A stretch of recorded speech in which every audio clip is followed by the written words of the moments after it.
Hi guys, and welcome back to our mini series Together Active.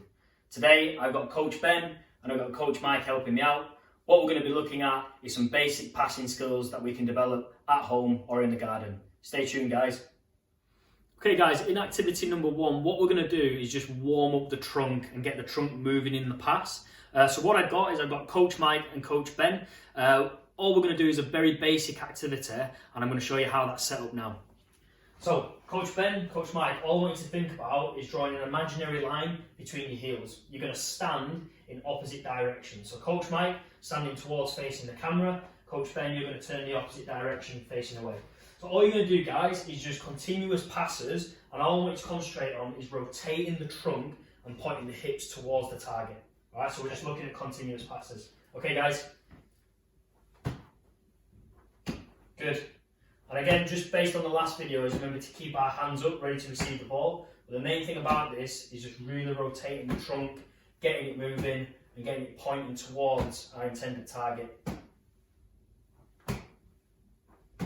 Well done, guys. Okay, what we're going to do is we're going to switch over. So Mike, you're going to face the other way. Ben's going to face more towards the camera, more towards me. Same thing, but this time just working the other direction for each of you. Okay, off you go. Good. And really emphasise rotating the trunk so you get that feeling of the pass in motion. Good.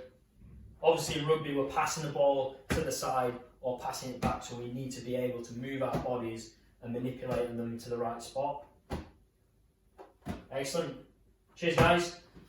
So that's just a really easy activity that you can do with brothers and sisters or mom and dad to just get the trunk mobilised and get moving. See you in a bit, guys.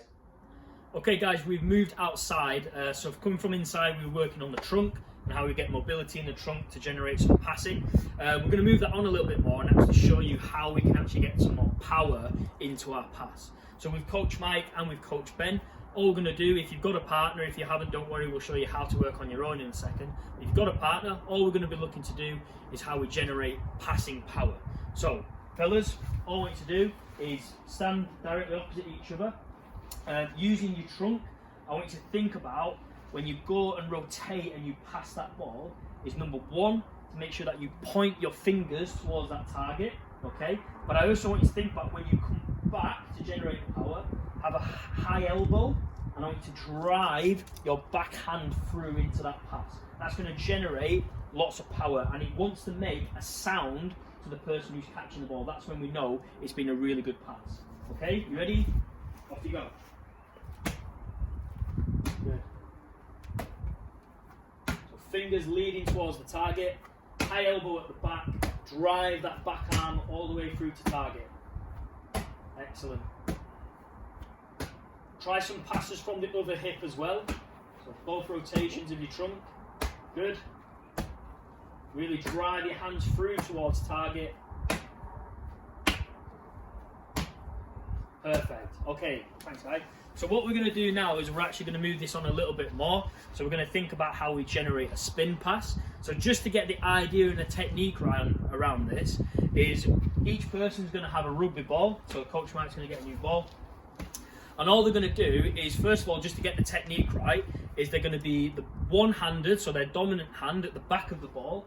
And all I want you to do is just throw the ball up into the air, and try and give some rotation to it. So follow your fingers through and just see what that feels like.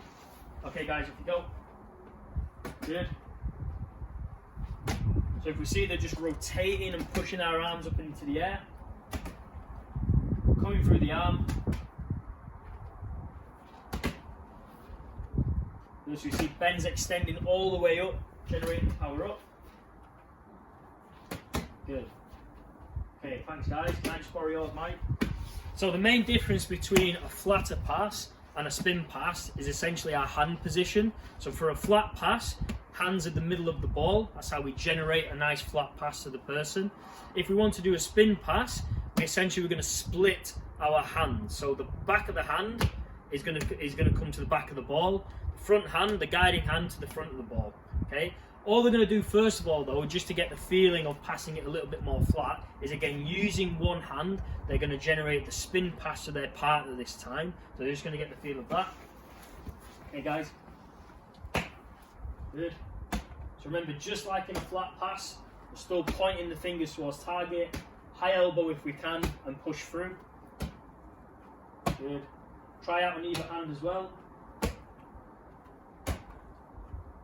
Excellent passes. Keep pushing your hand through, high elbow. Good.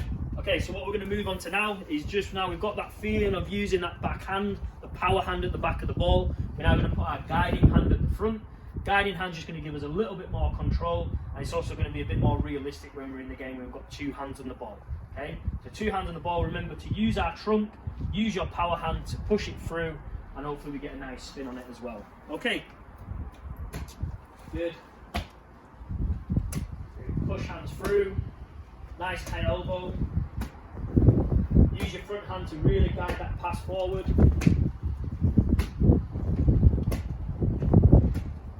Good. Right hand staring at the target. Excellent. Okay guys, thank you.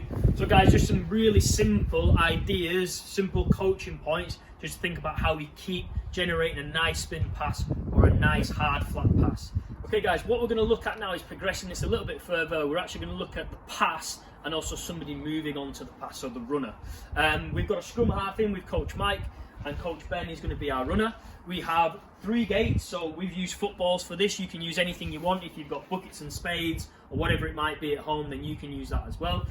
So 3 different gates. In the first point is Coach Mike is going to pass the ball to wherever Coach Ben reacts to. So if Coach Ben picks gate 1, Coach Mike is going to pick that pass to Coach Ben.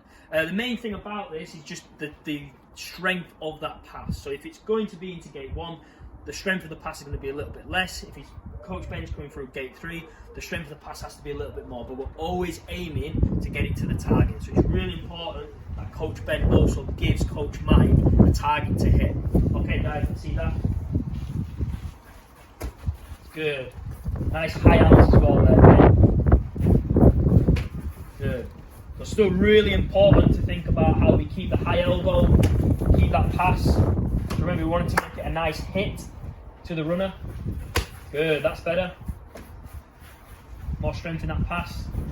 Good, nice soft hands for a shorter gate. A few more guys. Good. Taking that wide, perfect. Okay, so this time what you can do to vary this up a little bit is your scrum half, or the person with the ball that's passing, can call which gate the runner goes through. So we've got 1, 2, 3 over here. So it's going to be a last minute decision where the scrum half is going to call out the number and the runner's going to react to which gate they go through. Okay guys, 1, 3. Good. Leave the call a little bit later, so Ben, you set off and call later. There we go, let's have a bit of reaction to the runner. 3. That's it, imagining that defender steps into your space last minute. 1. Good. Hands up as well, Ben. Nice passes there, Mike. 1. Good. Couple more. 2. Good. 3. Ah, nice reaction there. Okay, so with another little variation, instead of the scrum half calling it, what this time the runner is actually going to call which gate they want to go through. So make it hard for the passer as well, Ben. Make your move last minute, so the passer really has to react to it. Okay. 2. Good. 3. That's it. So the passer's really having to think about how hard they hit the pass and where they hit the pass to as well. 1. Good. Of course, guys, if you've got more space, you can change the passing angle from the other side.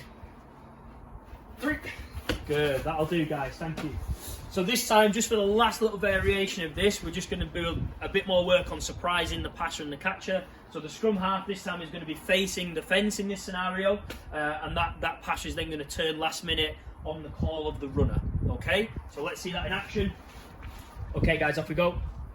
Hit one. Good. Hit one. Good.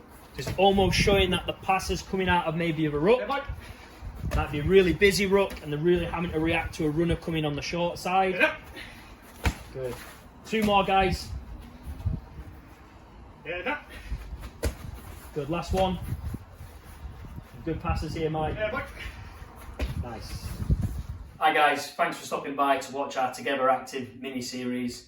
Remember to challenge yourselves at home and show your videos on our Twitter, Instagram and Facebook pages. Remember that we at the Saracens Sport Foundation are a charity and we're looking for everybody to donate as little or as much as they can. Please follow the link below to do a donation. And remember during COVID-19 to keep yourselves safe, wash your hands and follow the government and RFU guidelines. See you next time.